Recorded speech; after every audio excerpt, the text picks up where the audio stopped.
qu'on a découvert sur les réseaux sociaux. Vous avez découvert sur les réseaux sociaux. D'ailleurs, on comprend que c'est un nouveau canal, c'est le journal officiel qui se trouve maintenant sur les réseaux sociaux. Ouais. On a découvert ces arrêtés portant nullité et interdiction, suspension du REDAC. Lundi, nous sommes appelés par les salariés du REDAC qui nous disent que sur place, il y a le préfet et le sous-préfet et les éléments de police qui leur demandent de sortir. Nous sommes tous immédiatement déportés sur les lieux. Maître Alice Com et moi, d'autres confrères vont nous rejoindre un peu plus tard. Quand j'arrive sur les lieux, je découvre qu'on a apposé des scellés sur les portes. L'affaire qui oppose le REDAC au ministère de l'administration territoriale prend des allures de drame politico-juridique. Tout commence par une décision choc du MINAT, Paul Atangandji, placé sous scellé le siège du REDAC, un haut lieu de la défense des droits humains en Afrique centrale. Pour Maître Alice Com, icône du barreau camerounais et figure des pros de cette organisation, c'est une atteinte inacceptable à la liberté d'association. Maître Alice Com est arrivé, elle a fait comprendre que non, c'est pas suffisant. Il faudrait, c'est un acte administratif individuel. Pour qu'il ait un quelconque effet, il faut qu'il nous soit notifié, qu'il soit notifié à la personne visée.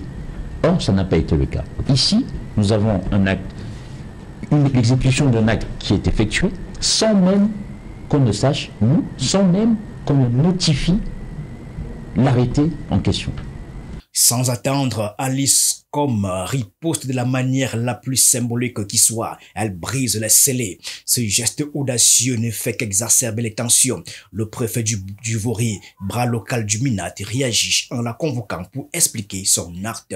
Mais c'est là que le bras de fer prend une toute autre tournure. Dans une lettre à la fois tranchante et sarcastique, Maître Alice Com pulvérise l'autorité préfectorale. Dans un geste rare, la doyenne du barreau camerounais et militante, infatigable des droits humains, a décoché une flèche acérée à l'endroit du préfet du Vory. Sa réponse, d'une brutalité calculée, dépasse la simple indignation pour s'apparenter à une démolition publique et méthodique de l'autorité préfectorale. En tout cas, c'est bien visible, l'institution est scellée et à double tour par le commissariat de sécurité publique du 1er arrondissement de Douala. C'est lundi, la nuit tombée, que les éléments de cette unité de sécurité ont apposé pour une seconde fois les scellés sur les bureaux du REDAC. Maître Alice Com n'en démord pas. Elle affirme qu'elle les brisera une fois encore. En attendant l'issue du recours qu'on a présenté aux autorités judiciaires compétentes, pas administratives, nous allons avoir ce qu'on appelle un certificat de dépôt. C'est la loi qui prévoit. Dès que j'ai ce document, je retourne tranquillement dans mon bureau, je recasse les scellés s'ils en ont mis d'autres et j'entre chez moi comme toute personne qui rentre en confidence chez lui. L'affaire anodine en apparence tourne autour d'une convocation adressée par le préfet à Maître Alice Com via la chefferie du canton Bel. Mais pour cette avocate chevronnée, ce procédé n'est rien de moins qu'une tentative d'humiliation, une insulte à son statut et à son parcours. Vous êtes le seul à me convoquer sous le couvert d'une chefferie, assène-t-elle avec mépris, rappelant qu'elle a côtoyé plusieurs préfets, gouverneurs et hauts responsables, toujours dans le respect mutuel. L'avocate au barreau du Cameroun a d'ailleurs été convoquée par le préfet du Vory ce mardi pour affaire la concernant. Elle va opposer une fin de non-recevoir à la dite convocation. Parce qu'il me l'a envoyé sous le couvert du canton Bel, chefferie du canton Bel. Bien sûr, sa convocation est allée se promener d'abord. S'il savait que sa convocation est urgente, il saurait que je suis une avocate au barreau du Cameroun. Je lui ai dit que je l'aimais bien, mais qu'il est hors de question que j'accepte ce genre de façon de procéder. Le ton est donné dès les premières lignes. Maître Alice Com n'est pas là pour plier. Son refus de se rendre à la convocation protestant un agenda chargé s'accompagne d'une remarque cinglante sur le manque de sérieux de l'administration locale. En filigrane, elle souligne les dysfonctionnements d'un système qui peine à respecter ses propres lois, notamment en matière de liberté d'association. Vous cherchez les problèmes, martèle-t-elle dans une formule à la fois brutale et prophétique.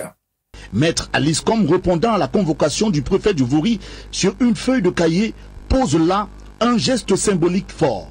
Analysons. En répondant à une convocation officielle sur une feuille de cahier, Maître Alice Combes semble vouloir contester la rigidité des procédures administratives et l'aspect souvent impersonnel de l'administration publique. Le préfet, représentant de l'État, se voit ainsi confronté à un geste de défiance symbolique. Ce n'est pas seulement une question de forme, mais bien un acte de résistance face à une hiérarchie déjà jugée déconnectée des réalités sociales et humaines. Pour beaucoup, cette réponse sur un support aussi informel semble souligner l'écart entre les autorités et les citoyens. La lettre regorge d'ironie, voire de sarcasme. Elle évoque non sans moquerie l'attente interminable de sa carte nationale d'identité depuis 3 ans déjà, tout en précisant qu'elle se munira de son passeport pour satisfaire les exigences administratives. Ce détail, loin d'être anodin, expose les failles d'un système bureaucratique à bout de souffle,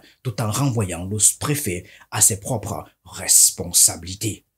En choisissant délibérément une feuille de cahier, un objet souvent associé à l'école et à l'apprentissage, Maître Alice Combes semble également protester contre la rigidité des procédures administratives qui, selon elle, n'apportent toujours pas une véritable valeur ajoutée à la gestion publique. Ce geste pourrait ainsi être interprété comme une critique de l'inflation des démarches bureaucratiques qui, au lieu de simplifier les choses, les complexifient inutilement. L'avocate pourrait vouloir rappeler que l'essentiel réside dans le fond, pas dans la forme. La feuille de cahier, dans sa simplicité, pourrait également symboliser un appel à la proximité. En choisissant de répondre de manière aussi délibérée, Maître Alice Combes pourrait également faire le choix de la simplicité et de la sincérité, loin des protocoles et des conventions pour mieux faire entendre sa voix. Mais aussi un acte de réaffirmation de son indépendance. Ce geste, aussi simple soit-il, est également un signe fort d'indépendance. Si la lettre s'adresse au préfet, c'est bien le Minate qui est au cœur des critiques. Alice Combes expose le rôle d'Atanganji dans cette opération qu'elle considère comme une tentative de museler la société civile. Elle dénonce un système où l'arbitraire prime sur la légalité, faisant du REDAC un symbole de la résistance aux abus de pouvoir. Nous sommes là dans l'expression typique, dans la présentation typique de la loi, c'est quoi? Le ministre de l'administration territoriale est une institution. C'est une institution qui n'est pas au-dessus de la loi, qui n'est pas en deçà de la loi, mais qui doit agir dans le cadre légal. C'est ce qui manque dans cette affaire. Ce bras de fer dépasse largement le cadre personnel. Il oppose deux visions de la gouvernance. D'un côté, une administration symbolisée par le préfet, perçue comme autoritaire et peu respectueuse des libertés individuelles. De l'autre, une société civile incarnée par le REDAC, qui se bat pour le respect de l'état de droit. Maître Alice Combes, par sa stature et son parcours, devient le symbole d'une résistance légale et morale face à l'arbitraire. Notre esprit en la matière, Alice Combes, est en train, je crois qu'on lui donne la possibilité de rédiger le dernier chapitre de ses mémoires.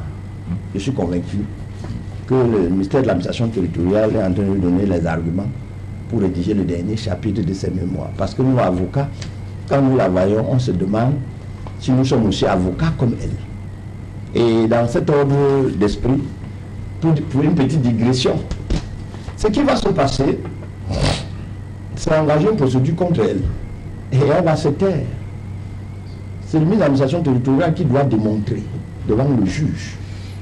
Parce que ce n'est pas le ministre de l'administration territoriale qui va la juger, qui va l'arrêter. Ce sera devant un tribunal qui juge au pénal pour dire bris de scellé. Parce que c'est l'infraction. Alors, elle va venir s'asseoir et demander à celui qui est venu soutenir l'action de prouve que les scellés que tu as déposés ont été légalement apposés. Ce premier échange d'une intensité rare annonce un combat de longue haleine. Le préfet répondra-t-il? Si oui, avec quelle stratégie? Difficile de ne pas imaginer que cette affaire puisse galvaniser d'autres acteurs de la société civile.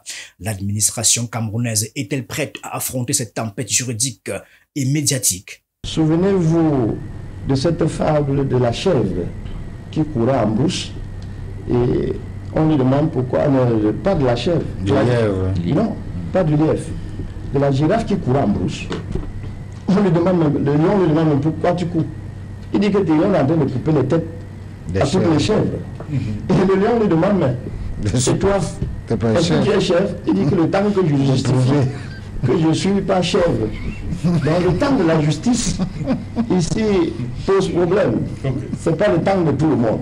Et la grâce est en train d'appliquer cette petite leçon de avoir de fait, voir de fait égal.